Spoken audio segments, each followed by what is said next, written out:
Oh, hi. I didn't see you there. Welcome aboard, everybody. This is the live stream. I was just going to sit down and watch a little Stop the INHANNITY. So I thought I would let you guys tune in as well.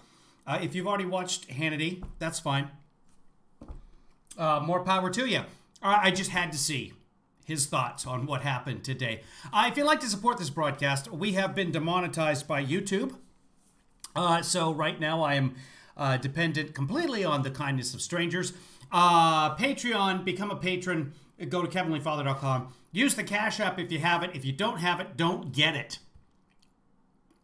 String Kevin Lee Father or $ Kevin Lee Father. PayPal's right there, Kevin Lee Dad. Venmo, you know how that works. You can also scan the PayPal thing up in the corner there. Congratulations, Linda R. on being first, number 3. Also, David Mickelson for being first. And Marcy. Actually, I think Marcy was first, and Rich was. So, come on, we're going to wear the bailout, guys. So this is Hannity's reaction to the impeachment trial first debate, which was on, can we have a trial? Did the Founding Fathers want people to be accountable for their actions? And did they include something in there about barring people from further office? Or could you just quit and then run for office again? Or get appointed by another person at some point? YouTube demonetized, demonized, and demonetized all my videos. Yes, Leslie. Another 26 days or so before I can reapply with no guarantee that they're going to let me have it. So let's watch a little INHANNITY. Democrats are conducting a show. Let's do it so that you guys can hear as well. Give me a second to fix that. We will do that. Put that in your ears. See if that fixes the issue. Trial in the U.S. Senate to impeach and convict Donald J. Trump, who's president and egg. Thank you, Leslie. Hey, thanks very much. A couple of other folks contributed today. I just want to give a couple of shouts out to a couple of people contributed either late in the broadcast or I didn't see it, and it was after the broadcast when I finally got it. Brian Bonoski contributed through PayPal. Thank you very much, Brian. I really appreciate that. Also, I think that's the last late one. Again, Chris Peraza with a big donation today over PayPal. Thank you, Chris. Appreciate it very, very much. Here we go. Exile, according to Jim Acosta. And while the first unsuccessful charade was pretty terrible, the sequel is even worse. Now, coming up tonight, we have a lot of analysis. We'll get reaction. Donald Trump Jr. is here. Senator Ted Cruz is here. The president's attorney, David Schoen, had a great day today, in my opinion. What? He will join us for an exclusive interview. How can anyone think that he had a great day today? He was absolutely terrible. Wow. This is the first person on the planet I've heard that thinks that he had a great day today. By the way, he lost. First, I would like to start and lay out the arguments that I think I would make if I was there. Now, today, the U.S. Senate kicked off what could be a lengthy, dramatic Senate trial against the former president. It all means absolutely nothing. We can start there, as the outcome is already predetermined, because we know President Trump will be acquitted. You need two-thirds of the U.S. Senate to convict. 44 senators now have already voted twice to stop the proceeding because it is unconstitutional for the Senate to convict a private citizen. And, by the way, they don't even have jurisdiction. It isn't constitutional. I mean, it is constitutional. And we know that because the Senate has voted twice now. Twice in our history, the Senate has said, yes, we do have jurisdiction over impeachments after people leave office. That's been decided now. If there was any doubt, it was decided again today. That's how democracy works. Just surprising. That's not surprising. It's the wrong word. It's disappointing. Disappointing as smart a man as Sean Hannity is, that he just misleads his audience like that. By the way, I'm going to start this again here, and then I'll be able to pick this up at some point and edit it out. And I'm wearing the wrong glasses for this too. Sorry. I know producer Joanna hates these glasses. What are you going to do? Welcome, everyone. I am Kevin Williams, known as your Kevinly Father. If you're watching this, it's probably because somebody thinks that Hannity is misleading you. So we're going to take a look at Hannity tonight. And spoiler alert, he is. Over and over and over and over again. So we're just going to take some time and analyze the things that Sean Hannity says. Today is the first day of Trump's second impeachment trial in the Senate. Hannity has some comments on it. We'll dissect those comments along the way. What I encourage you to do is not believe anything I tell you. Verify it for yourself. Don't let Hannity do your thinking. Don't let me do your thinking. But trust me, don't trust Hannity. Here's why. On a private citizen. You cannot remove somebody from an office they no longer hold. Now, what we are witnessing on Capitol. That is true. You can't remove someone from an office they no longer hold. What they keep leaving out here is that the Senate has two provisions to impeachment. It's not just about taking somebody out of office, which the Democrats tried to do in the House. Remember, Trump was impeached while he was still in office. Mitch McConnell wouldn't let the Senate hear the trial. Now that Mitch McConnell is out of power because the Republicans lost everything in the last election in 2020, they are going to hear the trial. This is what they keep leaving out here. This is from the Constitution itself. Article 1, Section 3, Clause 7. Judgment in cases of impeachment shall not extend further than to removal from office and disqualification to hold and enjoy any office of honor, trust, or profit under the United States. It's right in there. That's what impeachment is for.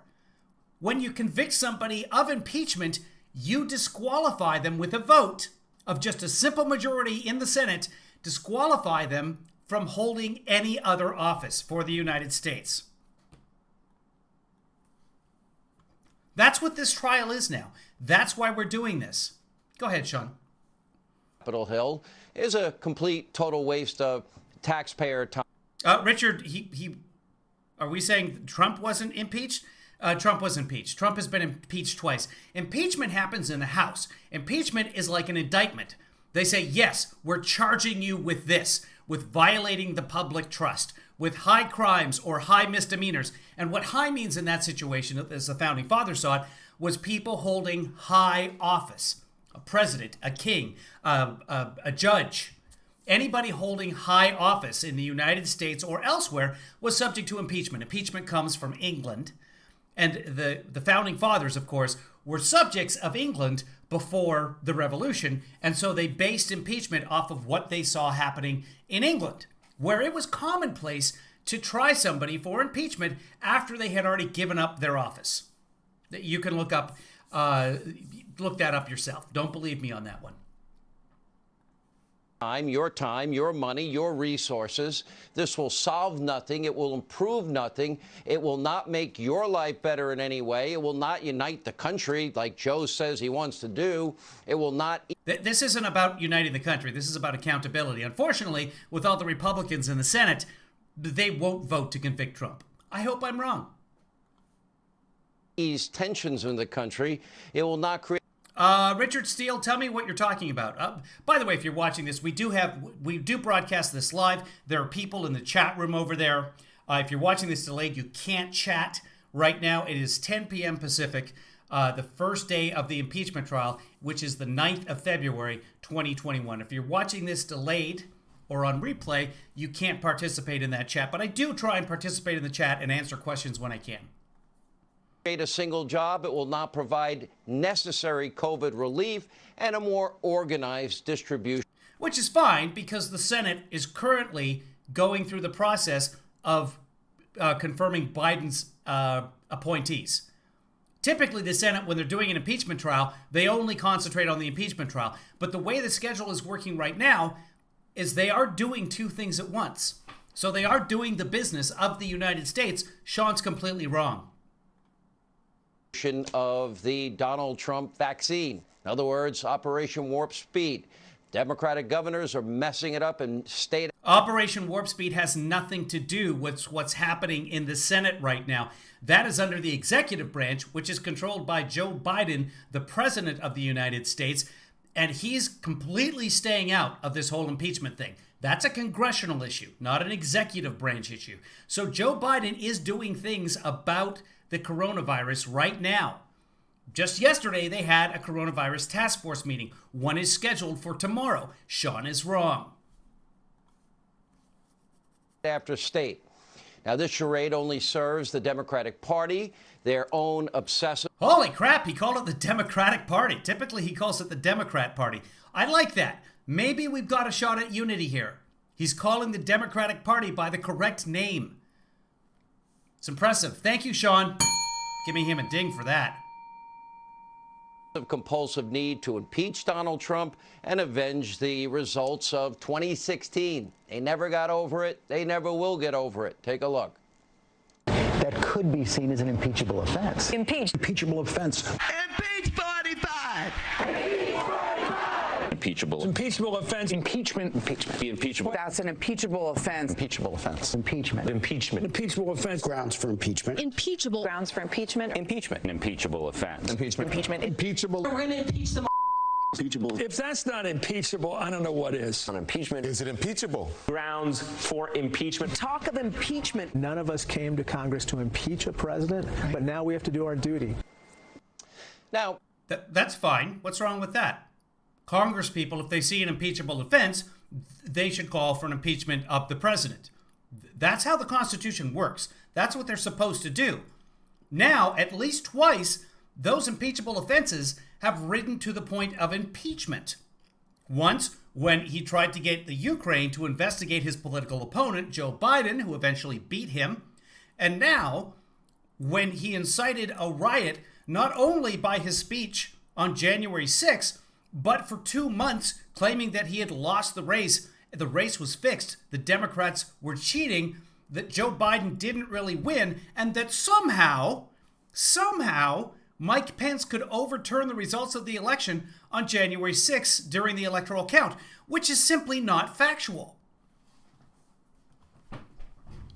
make no mistake, by the way, that's the short version. What's happening in the Senate is, well, we'll call it sewer swamp theater.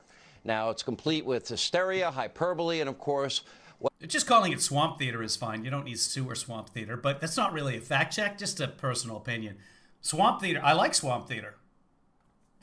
well, rank hypocrisy. Now, because the Democrats conducted the snap impeachment in the House without taking the... And no such thing as a snap impeachment. They're just calling it that. But the Constitution doesn't say anything about how long an impeachment trial should last. It doesn't say anything about how long an impeachment in the House should last. There's no instructions in the Constitution and or in the Federalist Paper, which are the papers that were written by Madison and Hamilton, etc., about why the states should join into the Constitution. time to gather evidence, build a case, allow for due process or a defense or even a rudimentary investigation. They are now short on something called facts. This is why you don't rush to judgment. That's why we have due process. That's why a snap impeachment is so dangerous to this country. They claim the president... There's no due process in an impeachment. In impeachment trial, there is due process. But the actual concept of due process is judicial. And the Constitution specifically takes judicial out of this arena. As Hamilton explains in Federal 65, it is in nature political. Incited an insurrection there. I have that. Here, I can pull this up for you. So he talks about a violation of a public trust, which is much more than just high crimes and misdemeanor, which people think like a high crime. So that's like murder, right? No, it's somebody in high office committing any crime. And a violation of what Hamilton calls the public trust, some public trust. This is why. The impeachment trial, they are of a nature which may, with peculiar propriety, be denominated political. And Hamilton even put it in all caps. He shouted it in his letter in Federalist to the people of New York. as they relate chiefly to injuries done immediately to the society itself. You impeach a president or other executive, somebody holding high office, for injuring society itself. And the Democrats and several Republicans are saying that is what President Trump did. By lying about the election, by misleading millions of Americans, by telling Americans to go down to the Capitol and fight like hell, that he was injuring society itself. Sean's ignoring that. Coming back here. There we go. New favorite. By the way, I'm a one-man show here. I'm controlling all of this. I'm certainly not controlling Hannity, but I do control when he talks and when he doesn't talk. Watch. Sean, go ahead. Word. Shut up. But all the graphics and everything, that's on me. So from time to time, we have technical issues. Kevin issues is what we have. Because of his insightful remarks on January 6th. But now, according to every major media outlet and the FBI and court documents and even AOC, yeah, the Capitol breach was, we now know, predetermined, pre-planned. It was plotting, planning, scheming by violent agitators way before the president ever spoke at the rally, days, weeks before. How do I know? The mob and the media even has to admit it. Take a look. Yeah. The investigation into the deadly insurrection at the U.S. Capitol a week ago, new evidence that it was planned. Also shocking, new reporting that the FBI received a very specific warning before the riot. That FBI notice warned of war at the Capitol, but for some reason, security wasn't stepped up there to meet the challenge that attack would pose. The FBI admitting that it had intelligence before the insurrection that people were planning to travel to D.C. with the intent to cause violence. 1 week before, the week prior to the insurrection, I started to get text messages that I needed to be careful. And that in particular, I needed to be careful about the 6th. Now, according to Forbes, quote, the Capitol attack was planned openly online for weeks, and police, law enforcement, they still weren't ready. Washington Post, the FBI report warned of, quote, war at the Capitol, contradicting claims that there was no indication of any looming violence. And even the New York Times, FBI warned of violence before the siege. This is why the Capitol Police Chief actually requested the National Guard before, during, and after. As a matter of fact, he made 6 separate appeals for help, but his pleas for help were rejected every single time. In fact... And who's in charge of the National Guard on federal property? The Trump administration. Let's see if he notes that. Probably won't, but let's see. According to Trump Chief of Staff Mark Meadows, he was on with our own Maria Bartiromo over the weekend. The president was very vocal about offering security assistance prior to the 6th and even ordered 10,000 National Guard troops to stand ready. But they were never called on, even when the chief of police of the Capitol was calling them, until, of course, it was too late. The federal government has a duty to figure out exactly what went wrong here, why those Capitol Police were left out to dry, why didn't Pelosi have the Sergeant of Arms prepare? Here's the basic canard of his canard. They believe that because some people pre-planned to attack the Capitol, that it doesn't matter that Trump then incited them further in his speech. People were watching. We know this because there's video of people at the Capitol talking about what Trump told them to do. Remember, this wasn't just the 6th. This was months of him telling people to go down there. It's going to be wild. Come to Washington on the 6th. Then he ordered people to march down to Pennsylvania Avenue and fight like hell, or they weren't going to have a country anymore. Then during the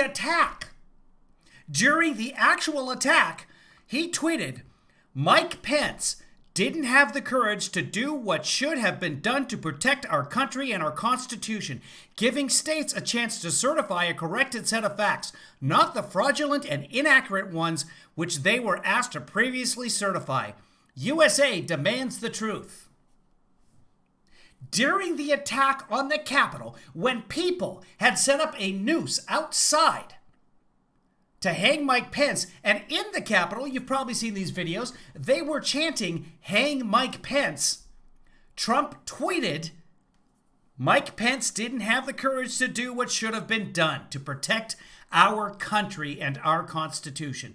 He later deleted the tweet. This is while he still had a Twitter account. Is that a violation of the public trust? I would put it to you that it is an injury to society. Certainly an attempt to injure Mike Pence. When are we going to discuss her dereliction of duty and failure to protect the Capitol? By the way, that's your Capitol. We, the people, that's our Capitol. Those are our elected. They were trying to kill Nancy Pelosi, but he's blaming them for not protecting the Capitol. Remember that the purview of responsibility for the National Guard on federal property, that's the Capitol. On the Capitol grounds, the people in charge of the National Guard, the executive branch, that was Trump. And you can go back and look at research yourself. There's several articles about how the governor of Maryland was involved and offered assistance, had National Guard troops ready to scramble, ready to get there. And it took a couple of hours before they got the go-ahead, and not from the secretary or deputy secretary of the Army where it normally would come, but from lower down the chain. It was a mess. It was a nightmare. And then, of course, Trump tweeted a video saying, "We love you. You're wonderful people. Go home." Officials, this transcends any politics in my mind. Doesn't matter. Whoever's elected needs to be protected. Period. End of sentence. So that's why I've been saying we need a 9/11 style commission to investigate and give us a full report and put in changes so this never happens again. Well, not the snap impeachment of a former president.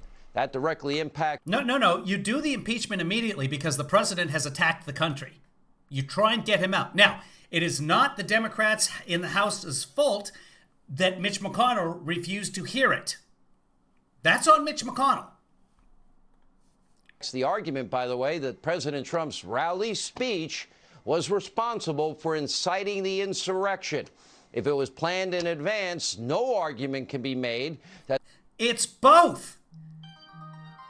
If Trump hadn't said, "I won the election and right now your country is being stolen," nobody would be at the Capitol on January 6th, which is what he told them to do. Hold on, I'll find that exact tweet in case you haven't seen it. That the president in any way through his words was responsible for what they had pre-planned, unless he was part of the planning. And he was part of the planning. Here he is on January 6th. Big protest. This is what he tweeted. Big protest in D.C. on January 6th. Be there. Will be wild! Exclamation point. That's a tweet from the president. And that was on December 19th at 1:42 a.m. So he's up well past midnight telling people to head down to D.C. on January 6th. Almost a month in advance. It will be wild. of course, nobody's making that allegation because that never happened. So now the entire impeachment shift show charade and the charge is dead in the water. Adam Schiff is not involved in the impeachment hearing. Democrats now are left arguing that President Trump told his supporters he's going to fight like hell. But don't forget, President Trump also told his supporters that many of you will now peacefully and patriotically march to the Capitol so your voices can be heard. That is correct. He read that off a teleprompter, and then a few minutes later was telling them to go down and fight like hell. Fight like hell or you're not going to have a country anymore. I hope he plays that part. He'll probably play the peacefully and patriotically. Let's listen. But actually, if I'm him, I might not play it because you can tell it's very obvious he's just reading that off the teleprompter. He often does that. He'll read things that his staff has written and then amend them in his own voice. Yes, that doesn't matter to Democrats because they conveniently left all of that out in their presentation today by, again, selectively cutting, slicing, dicing, cherry picking only the parts of his speech that they want the public to hear. Take a look. I know that everyone here will soon be marching over to the Capitol building to peacefully and patriotically make your voices heard. He's reading that off the teleprompter. Oh, what are the Democrats going to show that part of the speech or rally? Democrats don't want you to hear that part because, according to them, context doesn't matter. Yeah, No, context does matter. The president told everybody to go down to the Capitol and fight like hell, and then they did. That's the context. Tens of thousands of people went down to the Capitol building and killed a police officer. The president absolutely said, fight like hell. And we're to believe that phrase, those words, fight, is somehow a call for insurrection? If so, well, Democrats, the media mob, well, they use the exact same language. They do, but there's a key point. I really hope he plays a medley here of Democrats saying fight like hell. Let's watch. That would mean, if we use their standard, they're guilty of insurrection themselves. Take a look. What does Congress do about this? We fight. We keep fighting. We're going to keep fighting and fighting and fighting for this. We should dream big, fight hard, and take back our country. This is a fight of our lives. Stand up and fight for the best of who we are. And I'm prepared to fight, and I know how to fight. But I'm ready for that fight. Increasing numbers of people are ready for that fight. Stand up and fight for democracy. I will fight every day until he is impeached. This is time for every single one of us to get up and fight for our country. We can't just imagine a better future. We've got to fight for it. We continue to fight for a progressive agenda in our future. That's what we're fighting against when we fight Republicans in Congress who... Well, Okay, good. I'm glad he played that. Yes, Democrats, I've said we need to fight. Let's get out there and fight, boys, when I play a hockey game. I'm not saying that we actually need to get out there and physically fight. Literally fight. No. Here's the big difference there. Remember that time that Elizabeth Warren's followers all went down to the Capitol and fought literally and beat up police officers and killed one of them with a fire extinguisher? No, you don't remember that time? Because it didn't happen. See the difference? Trump said go down there and fight like hell, and the mob went down there and fought like hell. That's the difference. By their own standard, is that not incitement towards insurrection? There's no insurrection. If there was an insurrection, if Cory Booker caused an insurrection, first off, he'd be president because he'd be a lot more popular than he is, should be.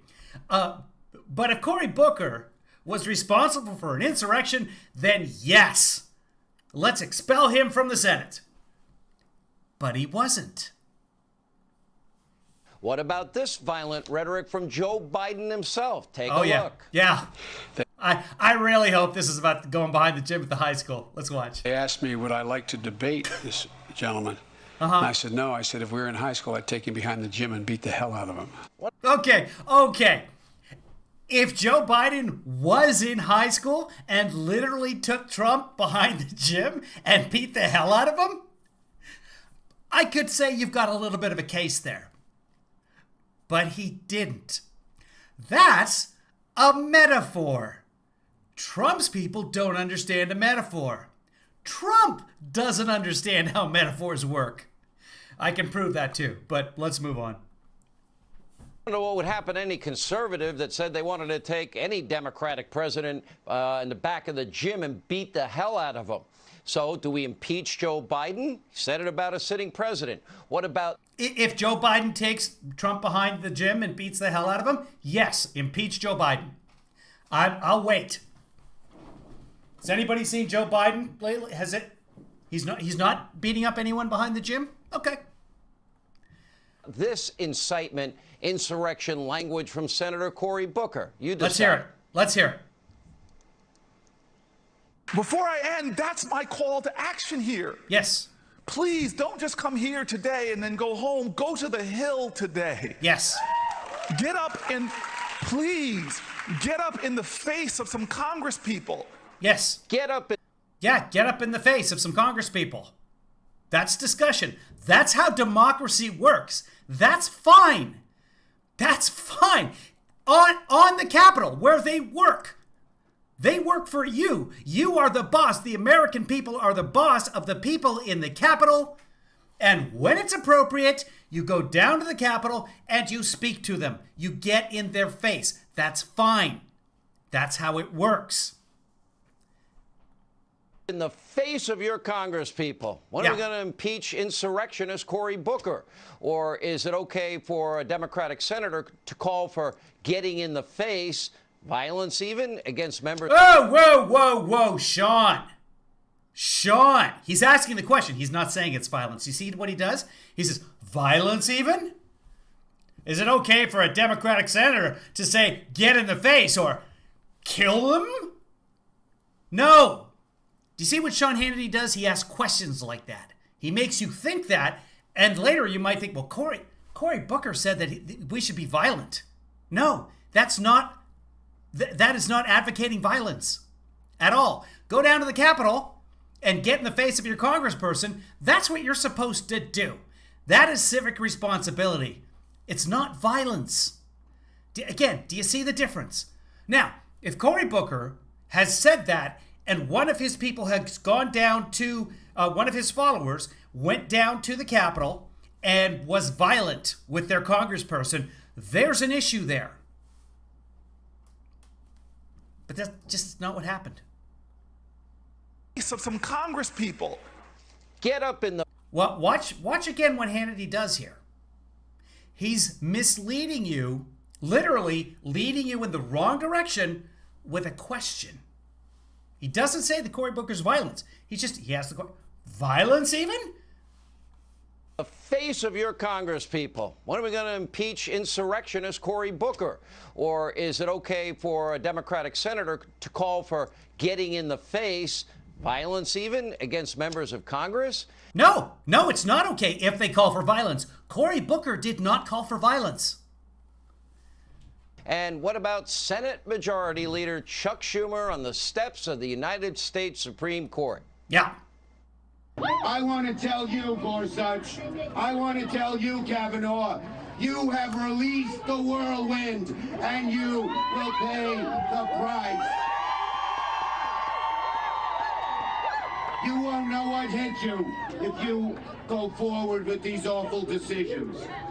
You've released the whirlwind. You will pay the price. Right. Well, when do we impeach Chuck Schumer? Or for what? You pay the price by being voted out of office, which is exactly what happened in 2020. Or is it just okay for the Democratic leader in the Senate to threaten members of the U.S. Supreme Court outside their own building? Then, of course, what about Maxine Waters? She vowed to take Trump out. Or they're impeached. You can impeach a member of the Supreme Court. It's happened before. That's fine. Tonight, and called on supporters to also attack. I mentioned before that Trump doesn't understand how metaphors work. He is one of the stupidest people. He's definitely the stupidest president. Not even close. Here's what. He doesn't understand a simple metaphor. This is an interview from a few months after he entered the Oval Office. I'm going to cue this up. I hope it works. Let's find out. George W. Bush said the reason the Oval Office is around. Okay, I'm going to pump up the volume on it a little bit. George W. Bush, not the smart Bush. George W. Bush, that we all made fun of, had a saying, a metaphorical saying. Watch what happens with Trump. George W. Bush said the reason the Oval Office is around is there are no corners you can hide in. Well, there's truth to that. There is truth to that. There are certainly no corners. And you look, there's a certain openness, but there's nobody out there. You know, there is an openness, but I've never seen anybody out there, actually, as you could imagine. But what he meant was it all comes back to you. Sure. He doesn't get the simplest of metaphors. There's no corners in the Oval Office means there's nowhere to hide. Metaphorically speaking, everyone sees what you do. You are accountable when you're the executive of the United States, which is how, by the way, Hamilton designed it. Several of the founding fathers wanted a multiple branch of executives, like the Supreme Court. 5 executives, 9 executives, whatever it was. Hamilton said, no. We do one guy, because when it's one guy, he's accountable to the people. You can see him. But Trump didn't understand. Oh yeah, there's nobody outside. There's got Secret Service. There's never anybody outside. That's how dumb Trump is. Doesn't get the simplest of metaphors. A stitch in time saves 9 is what they say. Is it a time of the day? I won't stitch after 6 o'clock. I'll tell you that right now. Cabinet officials follow them into store. They're not wanted anywhere anymore. Get a crowd and everything. Take a look. Yeah. You see anybody from that cabinet in a restaurant, in a department store, at a gasoline station, you get out and you create a crowd. And you push back on them. And you tell them they're not welcome. And with this... Okay, so that was about... she was upset that children were being separated at the border. So you had families being separated. And she said, get in their faces, push... She said push back. I want to be factual about this. Against them. It didn't mean literally push them back. But again, Republicans like Hannity apparently have problems with metaphors. He doesn't. He's smart. But he's playing it off like she's being literal. Push them back. Now, I don't agree with what she said. I don't want people being harassed with their families. Kids don't have a choice of what their idiot parents do. So I don't agree with what she said. But is that violent? Is yelling at people violent? No. No, they choose to be part of Trump's cabinet. They chose and continue to choose to be part of a cabinet that had a policy of separating children from their families. Kind of inspiration, I will go and take Trump out tonight. When does Congress... Yeah, she's referring to impeachment. Congressman Waters get impeached for that violent, inciting rhetoric? Really? What violence did she incite? I don't remember Maxine Waters taking the president out with a shotgun or a handgun or taking him outside to hang him. So she didn't incite violence because there was no violence against the president. Are you starting to understand how this works? Call to insurrection, if they love that term so much. What about Vice President Kamala Harris during the height of this summer's riots? Remember, right after the police precinct in Minneapolis was burned to the ground? This is what then Senator Harris had to say. Take a look. This is a movement, I'm telling you. They're not going to stop. And everyone beware, because they're not going to stop. They're not going to stop before Election Day in November, and they're not going to stop after Election Day. And that should be, everyone should take note of that on both levels, that this isn't, they're not going to let up, and they should not. They're not going to stop? Yeah, she's talking about the protests, not the rioters. There are protesters and there are rioters. The people who went down to the Capitol and protested, they shouldn't have been there. There was no permit. They were on the grounds illegally. The Capitol was completely barricaded off. They should not have been there. The people that went to the Trump rally and didn't go down to the Capitol, they're fine. That's an exercise of free speech. The speech itself was on the ellipse. There was a permit for them to be at the ellipse. You need a permit to be on Capitol grounds holding anything that's organized or to take photographs. You're supposed to have a permit. Just being down on the Capitol was illegal. To be down on the Capitol en masse after pushing through the gates that the Capitol Police had set up to distance people from the Capitol and keep the Congress people safe during the electoral count, that's massive. That's beyond trespassing. That's trespass. That's forcible entry. I don't know the laws in D.C. Every state and every district has their own set of laws, so I can't tell you exactly what that crime was. But no, they should not have been there. And Kamala Harris was talking about the protests, not the riots. She wasn't saying the riots are not going to let up. Take note. Beware. It's going to keep going. They're not going to stop. They shouldn't stop. We shouldn't stop. Wait, did she say that they shouldn't stop? Had to say. Take a look. This is a movement, I'm telling you. They're not going to stop. And everyone beware, because they're not going to stop. They're not going to stop before Election Day in November, and they're not going to stop after Election Day. And that should be, everyone should take note of that on both levels, that this isn't, they're not going to let up, and they should not. Okay, they should not let up. The protesters, not the rioters. They're not going to stop. Take note. Beware. It's going to keep going. They're not going to stop. They shouldn't stop. We should. Somebody in the chat room, find me the appearance of Hannity. Find me the appearance of Kamala on Stephen Colbert. I will have that episode. I have all the episodes of Stephen Colbert for the last 9 months, and I can look it up quite quickly. So if somebody would find that for me, I'd much appreciate it, and I will show you how Hannity takes things out of context. Stop.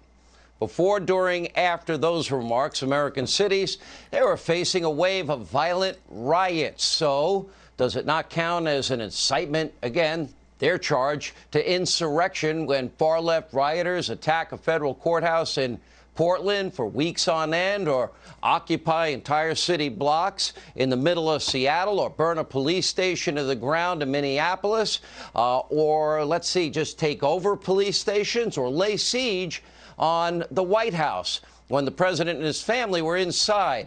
Riots all summer, and the left either praised them. There was no siege on the White House. There were protesters outside in Lafayette Park, and they were cleared out with tear gas. Peaceful protesters cleared out with tear gas. June the 18th, let's find that, shall we? This is what you do. This is what I want you to do. I want you to look things up for yourself. I happen to have access to it. I have YouTube TV, so I'm able to do stuff like this. But let's just look up June 18th of Stephen Colbert. Give me a second here. Bear with me. I didn't have this prepped because I didn't know he was going to show that clip. So let's do this. We go to episodes. We go back to June of last year. June 14th to June 20th.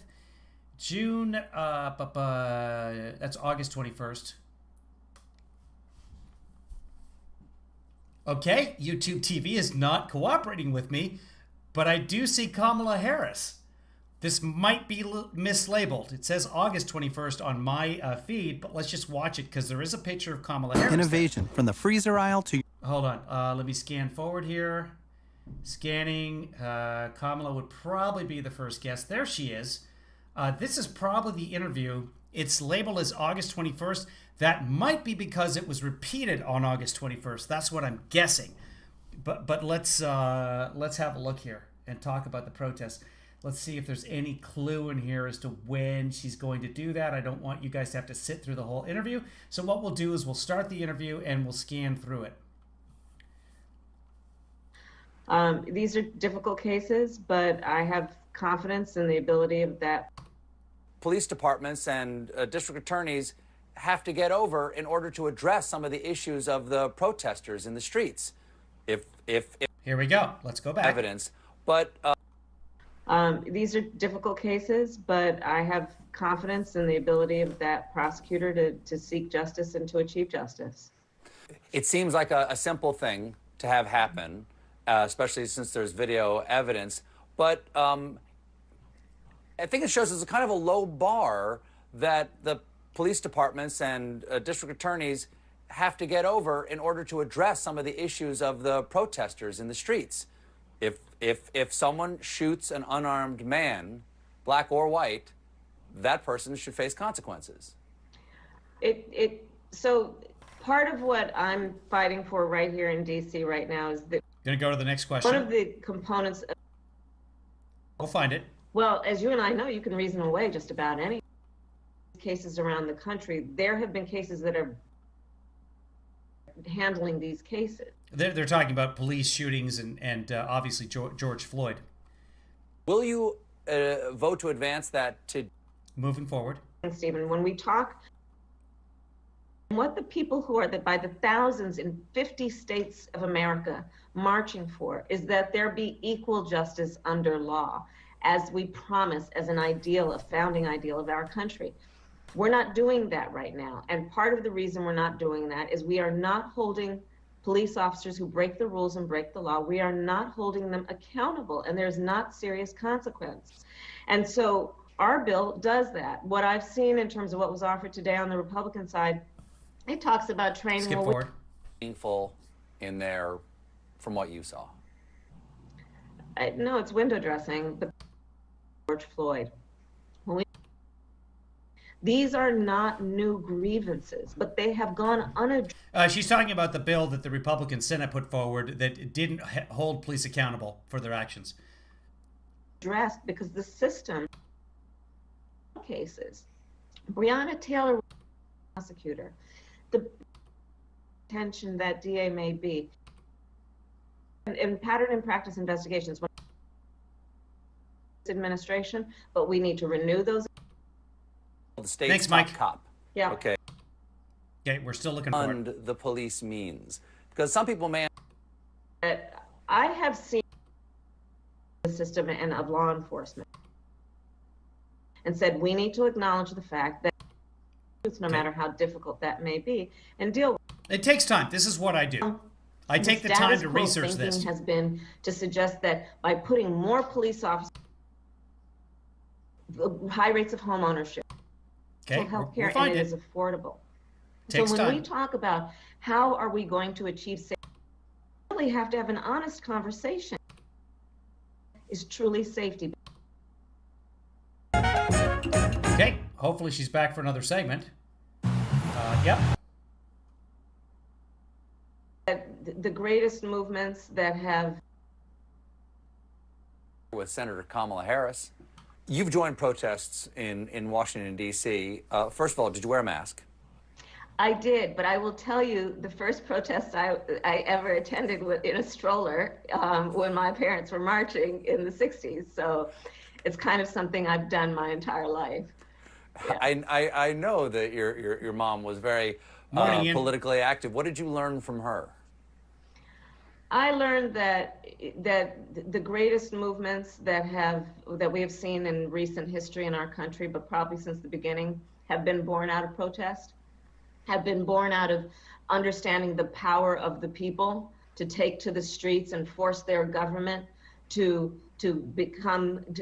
address what is wrong, the inequities, the inequalities, the unfairness, but also the conscience of a government is its people, to force the government to be true to the ideals that we say we hold dear. And almost every one of those marches has been about one fundamental ideal in our country, which is equal justice under law, and fighting to make sure we have a government in a country that at least every, few steps gets closer to achieving that ideal. We've not yet reached it. We've never actually reached it. But these protests, I think, are the catalyst to getting there. What did you see in D.C.? What was it like to march in those protests? Okay, she's talking about marches, obviously. Together.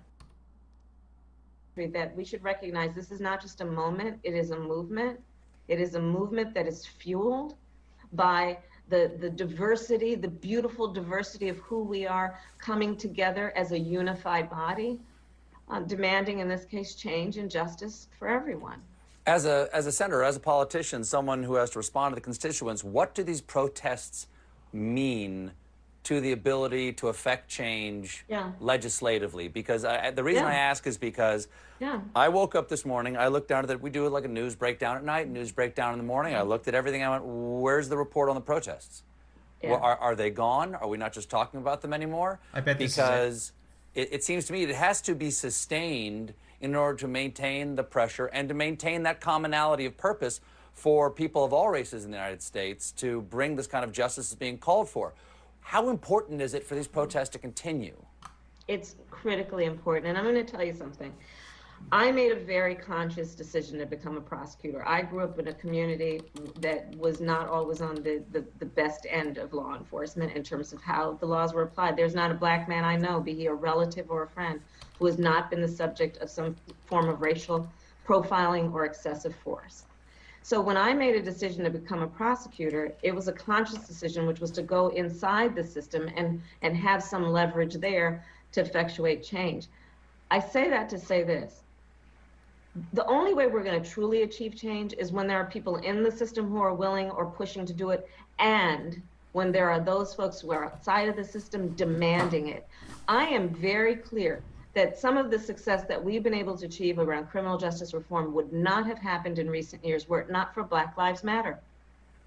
And the intensity and the brilliance of that movement that forced at least that there would be some counterforce to the status quo, which is so reluctant for change, if not hostile to change. That's what these movements do. That where these systems are so invested and ingrained in what they call tradition, but is status quo, often which can be wrong-headed, these movements provide a counterforce to get us to where we need to be. So even what some might call weak tea proposals by the Republicans right now wouldn't be happening if there weren't these protests in the streets. I'm sure of it. I'm sure of it. I'm sure of it. And it's tragic because the reality is that these protests have been happening in maybe smaller form for generations, but let's just look at where we are right now and acknowledge, to your point, yeah, had these protests, had people by the hundreds of thousands not been out there marching, many who might be relatives of those very people who have been obstructionists until now, we probably wouldn't be where we are. But again, back to where we are, what the Republicans are proposing is by many accounts, and certainly by my account, absolutely insufficient to meet this moment. And we need to go with the justice and policing bill. And I want to make clear that I know that there are protests still happening in major cities across the United States. I'm just not seeing the reporting on it that I had that's right. for the first few weeks. That's right. But they're not going to stop. They're not going to stop. And they're not. This is a movement. I'm telling you, they're not going to stop. And everyone beware, because they're not going to stop. They're not going to stop before Election Day in November, and they're not going to. Okay. So there it is. Let's back up. Just to be clear, Hannity says the rioters. Clearly, they have been talking about marching and peaceful protesting for the last 10 minutes or so. Just what we've watched. Let's go back to Stephen Colbert's question. Few weeks. That's right. But they're not going to stop. They're not going to stop. And we need to go with the justice and policing bill. Here's the actual question. And I want to make clear that I know that there are protests still happening in major cities across the United States. I'm just not seeing the reporting on protests it for social justice for the first few weeks. That's right. But they're not going to stop. They're not going to stop. And they're not. This is a movement. I'm telling you. Not riots. They're not going to stop. Protests. And everyone beware, because they're not going to stop. They're not going to stop before Election Day in November, and they're not going to stop after Election Day. And that should be, everyone should take note of that on both levels, that they're not going to let up, and they should not. And we should not. Senator, we have to take a quick. Okay, that's it.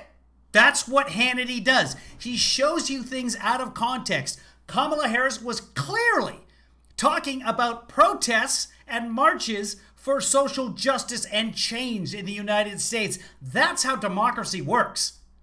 He makes it sound like it's some ominous threat, or it should not stop. He makes it sound like Kamala Harris is endorsing the riots, which of course she is not.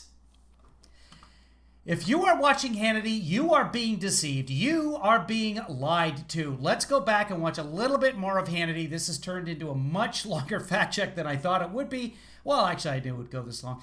Because Hannity is nonstop lies. Hi, good morning, Andy.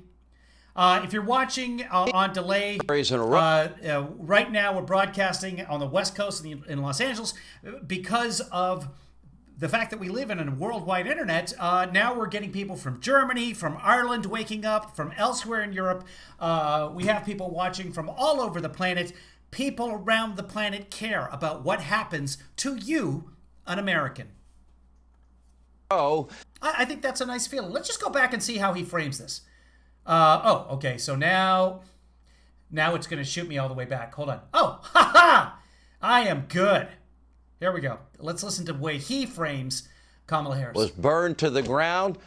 This is what then Senator Harris had to say. Take a look.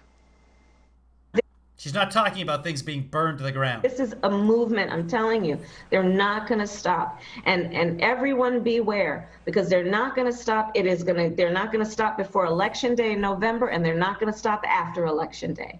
The protests, the marches. And that should be, everyone should take note of that on both levels, that they're not going to let up, and they should not. They're not going to stop. Take note. Beware. It's going to keep going. They're not going to stop. They shouldn't stop. We should. And they're showing pictures of rioters and fires. Should stop. Before, during, after those remarks, American cities, they were facing a wave of violent riots. And that's not what she was talking about. You see what he does? He lies to you. Over and over, night after night after night. So, does it not count as an incitement? Okay, producer Joanna's in the chat room right now. We have a number of producers that support the show. Producer Joanna is one of them. I like to do what they ask me. I'm sort of doing a special Stop the Hannity right now that I didn't even intend to do, but I wanted to watch. I did want to watch Hannity tonight, so I thought I'd turn it into a fact check for folks who are unfamiliar with the show or folks who trust Hannity. Producer Joanna does want to see Donald Trump Jr., so we'll watch that as well. But let's just keep going with this opening segment. We might have to start skipping it at some point. I can only take so much. Again, their charge to insurrection when far-left rioters attack a federal courthouse in Portland for weeks on end or occupy entire city blocks. But by the way, nobody is endorsing the violence. Nobody. That's what makes what Trump did so unusual. He told people to go and fight like hell, and they went and fought like hell. Kamala Harris wasn't saying those rioters should not stop. Of course she did. Of course. Of course she didn't do that. It's complete nonsense to even postulate that she did. But that's what Sean Hannity does. Why? Because he's trying to get eyeballs, and we watch because it makes us afraid. Oh no! The suburbs are going to be burned down, says President Trump. I live in the suburbs. Joe Biden's been in office for 3 weeks. Nothing's burning.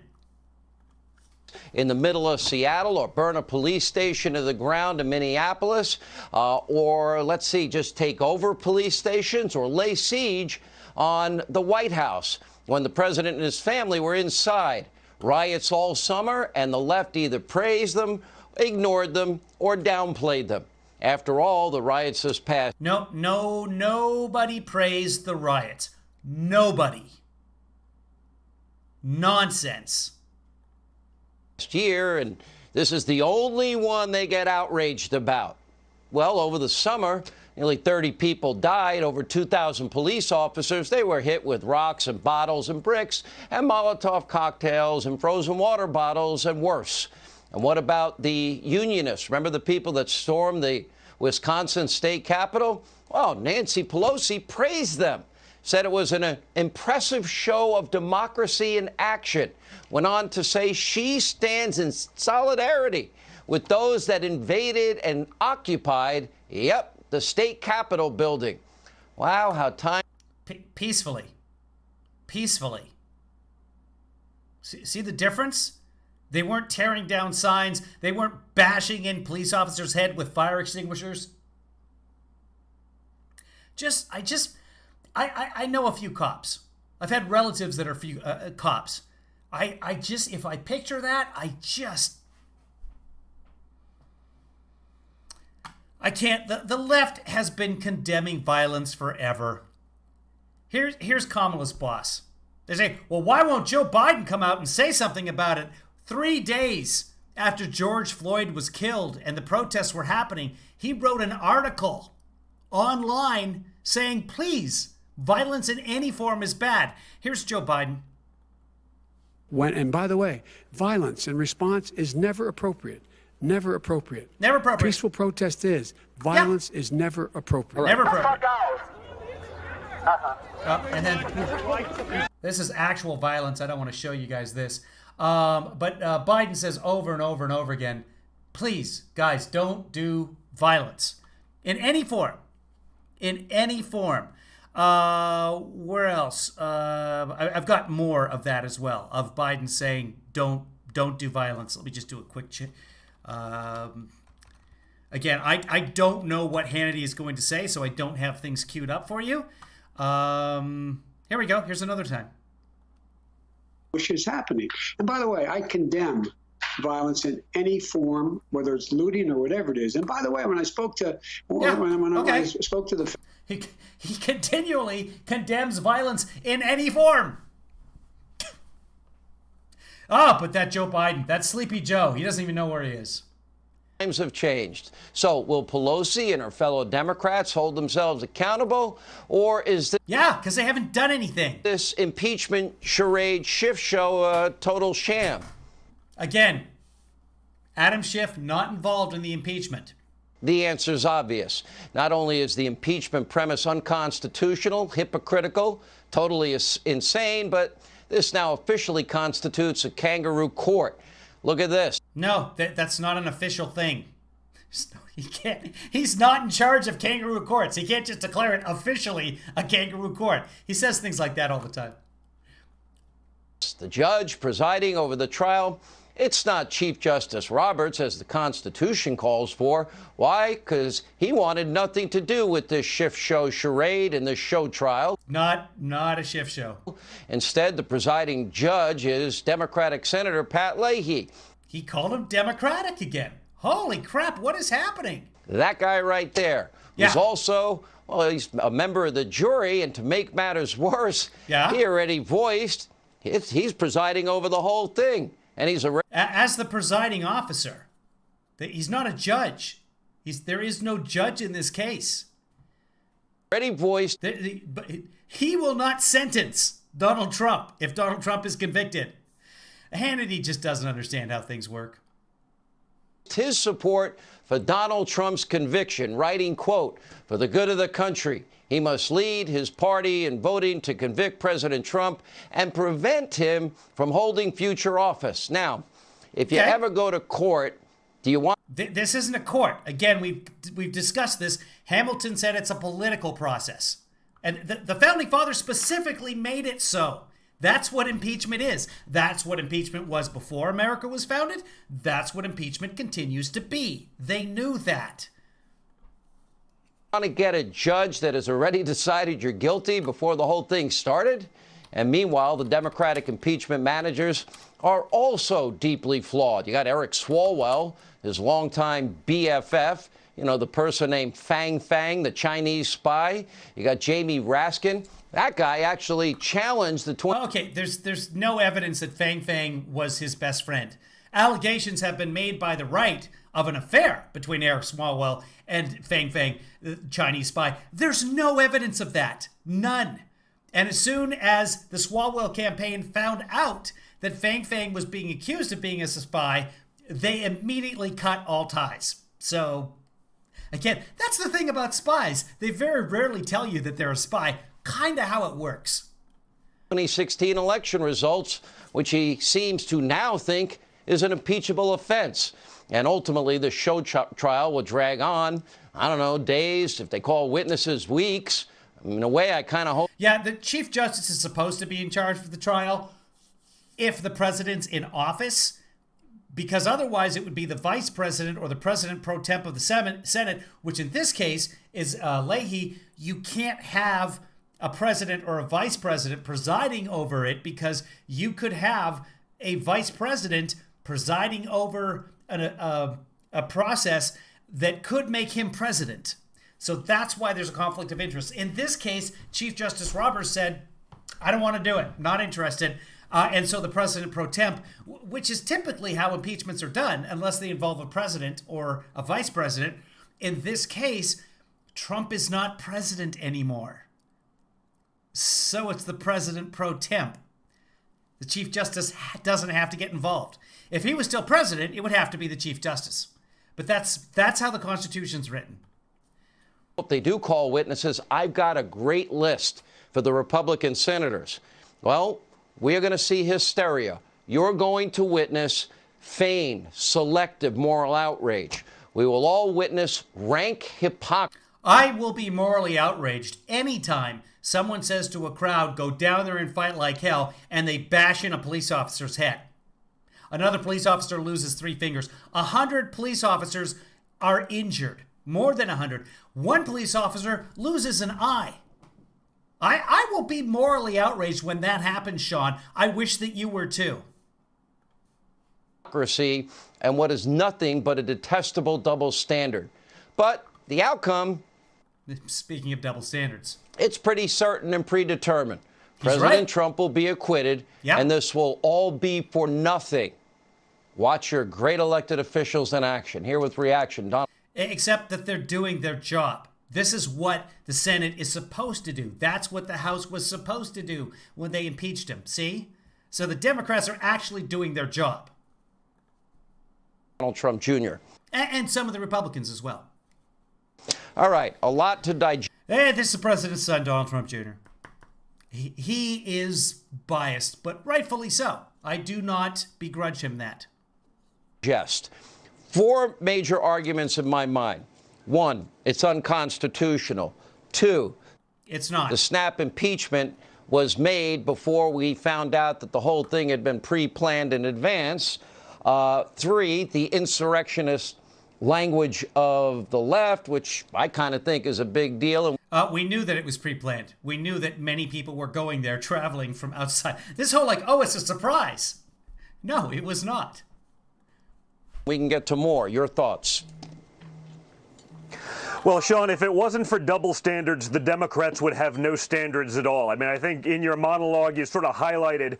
That's absolutely not true. But okay. All of the hypocrisy that we saw during 10 months of... Leslie, thank you very much for being a Patreon subscriber. Thank you very much, Leslie. We've got other things coming in as well. I've been paying attention. I haven't had a chance. I've got 8 things going on at once right now, and I was trying to prep tomorrow's show as well. We will be broadcasting at 9 a.m. Pacific, noon Eastern, when the impeachment hearings get going tomorrow. So we'll be doing that live. Join us if you can, or don't. It's up to you. Leslie, thank you very much for contributing by becoming a patron. If you'd like to become a patron yourself, go to kevinleefather.com. You can become a patron and support me on a monthly basis. If you have the Cash App, there, PayPal, and Venmo. Let's get back to this. Don Jr. Of rioting, looting, arson, in-your-face type of politics. Candidly, whatever my father said on January 6th was mild in comparison. But if you were to take his speech... No, we just went through all of that. Nobody is endorsing rioting, Don. And compare it to literally any stump speech ever given in the history of politics, you would see absolutely no deviation. But again... No, that every speech has deviations from other speeches, so that's a stupid thing to say. But again, he said, go do this, and they went and did this. Because the Democrats have the media in their pocket, carrying whatever message, they can go on with impeachment part 2, what they started back... Okay, but the media didn't send the people down to storm the Capitol. In 2016... In fact, the media were getting beaten up. Before the original inauguration, they're just going to continue it. They're all excited to be able to grandstand, to be able to selectively edit, to do their faux outrage on a global scale with Okay, I'm not in the media, but I am fucking outraged, Don Jr. Our country was attacked. Your father is a domestic terrorist. That's not faux. I'm not that good of an actor. TV and free airtime, that's what this is all about. And I think that's the way we have to counter that. We have to do the same things. We have to fight back the way... Free airtime, it's C-SPAN. Free. That's why the Democrats are doing this, to get free airtime.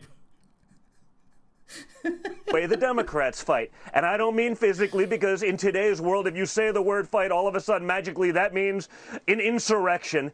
Give me a break, Sean. Only with this your stuff dad. is asinine. 44 Republicans have already voted to say that the sham impeachment part 2 is unconstitutional. And they lost. Because democracy. 44 Republicans were in the minority, therefore 44 Republicans are wrong. Aren't we in the middle of a pandemic, Sean? I thought that these senators would maybe have something better to do. Maybe they would actually fight for the American people for a change. They're working. They're doing that stuff in the morning. So it's okay, Don. Maybe they would actually get to the business of helping us and they're doing the impeachment trial now 7 days a week. Through this pandemic. I don't see that happening, and I certainly don't... Well, the Democrats passed the HEROES Act to help the American people with almost $4 trillion worth of aid back in May. And the Republican Senate held it up. Didn't even take a vote on it. So don't lecture us on the Senate doing their jobs and helping the American people. Please, Don. see it happening from the Biden administration, who's killing American jobs, defending China, eliminating the ban of the Confucius Institute, which is China taking over our universities, and ultimately bribing our professors to get, all the data that you have out of the research projects in American universities. I mean, you're opening the border. You have to test people coming in legally to the country for COVID-19, but illegal immigrants streaming across the border, there's no test. They just get released into society. The double standards are insane. They do not. And maybe the United States Senate should be focused on that rather than their nonsense. I know. But this is what the Constitution says that they have to do. The United States senators are following the commands of the Constitution. It's a thing that they took an oath to. Okay? They're doing their job, Don. It's hard to say that. Try saying that 5 times fast, and I'm not going to listen because it's pointless. Know that there are there are going to be 2 8-hour days available for both the case they want to put on. I don't know what they could possibly say except slice, dice, selectively edit. Oh, look at this, but that's what you do with video. You slice it, you don't dice it, but you do edit it. That's how video works. I mean, didn't we just cover a half an hour of how Hannity edits video selectively to put forth his agenda, which, by the way, is a lie? Let's take out when Donald Trump said to march peacefully and patriotically. We'll take that part out. Yeah. They didn't take it out. They just didn't put it in. And it's irrelevant. He read that off a teleprompter and then said, here's the thing. You've got a guy on trial for murder, okay? You don't put before the court evidence of the guy playing with a puppy. It's not germane. You do put forth the evidence of the guy stabbing the person in the neck with a knife. That's what you put in there. To me, minor detail, Sean. It's a minor detail. Yeah, it's called a fact. Yeah, it's actually called real words. That it is a fact that he read off a teleprompter and then told them to go down and fight like hell, and they did. That there was an insurrection. That they did not go down there and peacefully protest. They didn't do that. That's a fact.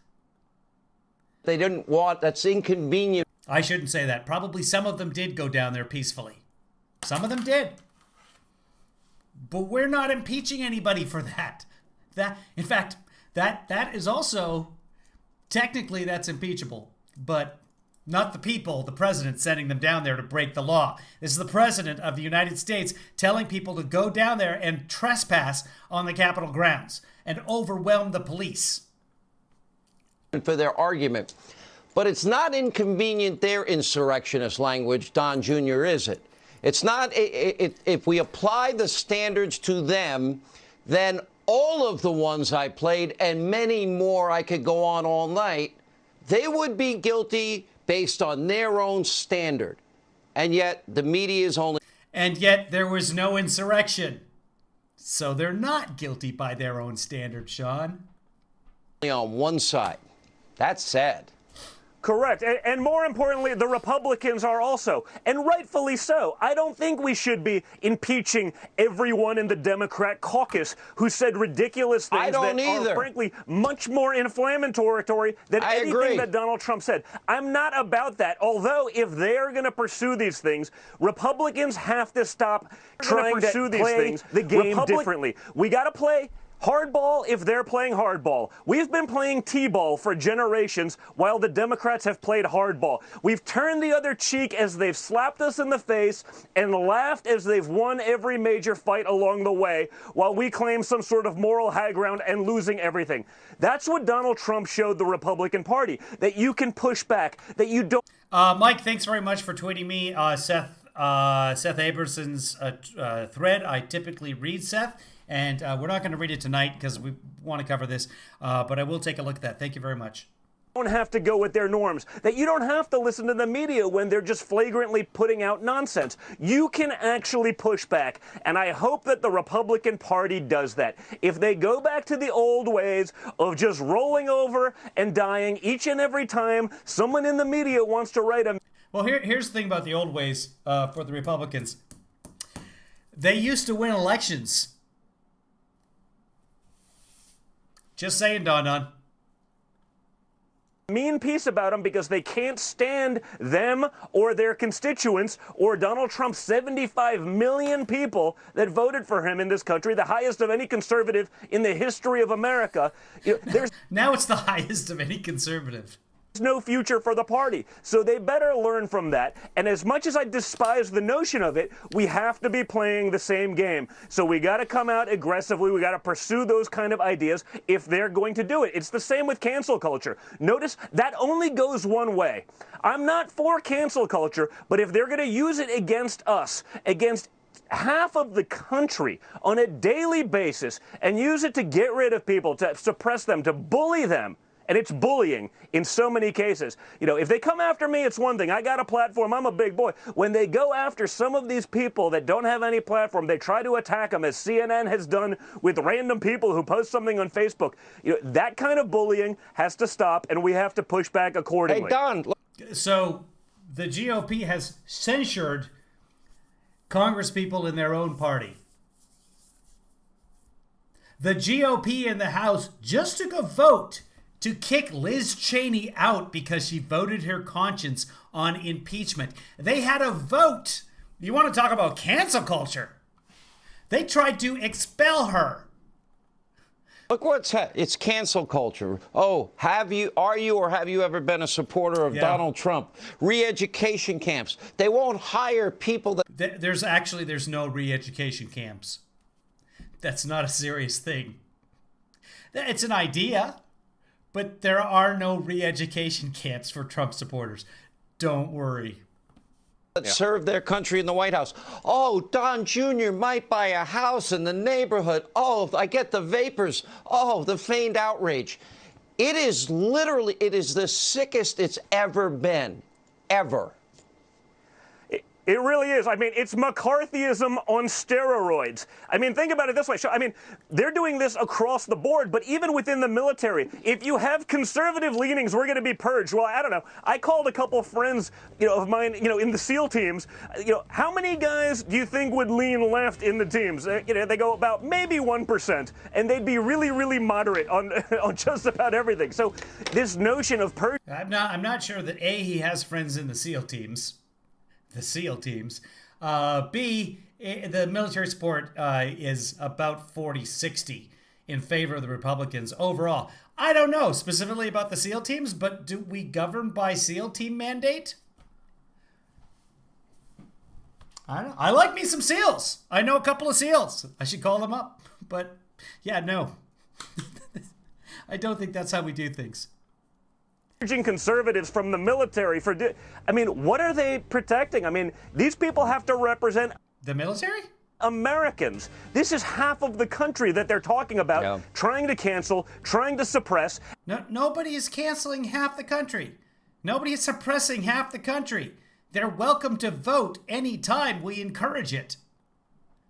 And guess what? This is the kind of treatment and behavior that created the rise of Donald Trump. And I think we're going to see that pushback in midterms. Because as always, the Democrats are over. The music's been playing for like a minute now. They're like, get him. We're done. We're done with Don. The media wasn't playing and our cancel culture. 500,000, 75 million, half the country, SEAL teams. I got a friend. I call them all the people, 1%. And it's not the 1%. Dun, dun, dun, dun, dun, dun, dun, dun. Playing their hand. They don't get it because they live in their little echo chambers.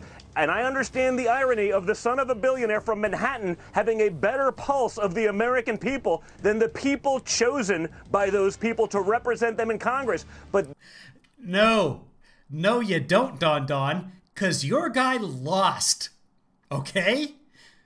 By 4%.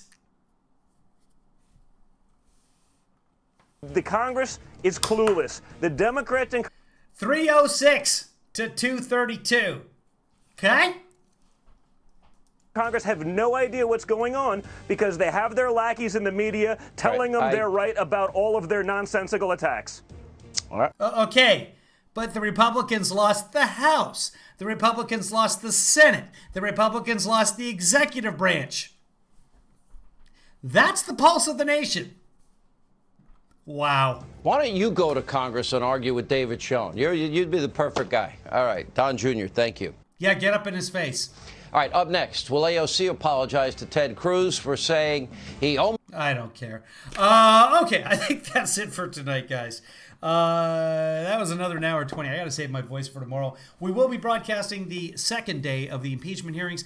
Join us for that. It'll be about noon Eastern Time, 9 p.m. Pacific, 10 to 8, sometime in Hawaii, aloha, and Christmas Eve in Australia. So join us then. Thank you very much, everybody, for watching. Thank you very much to the new patrons, to everybody who PayPal'd me today and this evening. I appreciate you all. Let me do one more quick check, make sure that I didn't miss anybody who's come in the last little while.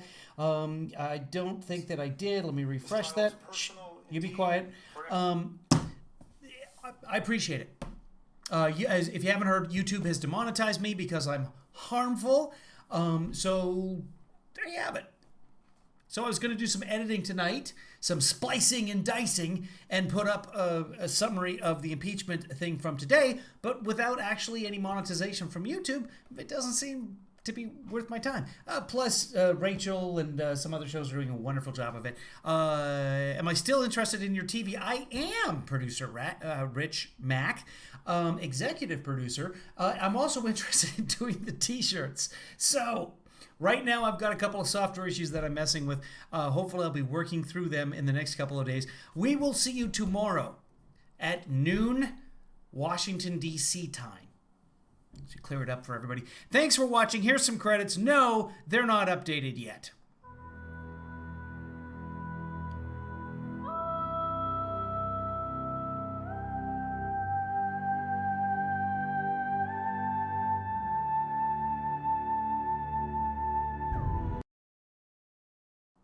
Rich, I'll DM you about that TV right now. And about the t-shirts as well. I understand that you have been getting sizes from people and doing my work for me, and I appreciate that. That's why you're the executive producer, Rich Mack. Also, lifers, Dr. Howard, Zoe D, of course, Christopher Wilson and his 38 cents per annum. Who can forget that? Dollar Shame Club. That's the end. Thanks for that. Thank you, Chris Wallace. I hope I got his volume. So good night, everybody. 9 a.m. Yeah, did I say 9 p.m.? 9 a.m. 9 a.m. tomorrow, everybody. Hold on. I'll come back. I'll tell them. Join us at 9 a.m. tomorrow. Pacific. Noon. I said noon. Noon is not a.m. or p.m. Join us at noon p.m. tomorrow. Can you buy one next month, a TV? Yes, you can. You may. Yes, Michelle, we're wrapping up. Sorry, you are too late. You can watch this on replay. I have to put Leslie in the credits. I do, yes. Remind me of that. Actually, Patreon keeps track of all that for me. I'm going to have trouble catching up with all the Venmos and the PayPals, but I'm going to do my best. And also, t-shirt for several of you who haven't gotten a t-shirt yet. And that's everyone, because I haven't done the t-shirts yet. But I have, we did talk about this in a Zoom call the other day. Apparently, I can't just make men's t-shirts. The women are demanding equal tees. So, we'll be making probably women's tees. Well, I gotta say, though, producer Rich Mack is in charge of that. Executive producer. So, if you women's have a problem, you talk to my executive producer. All right, good night, everybody.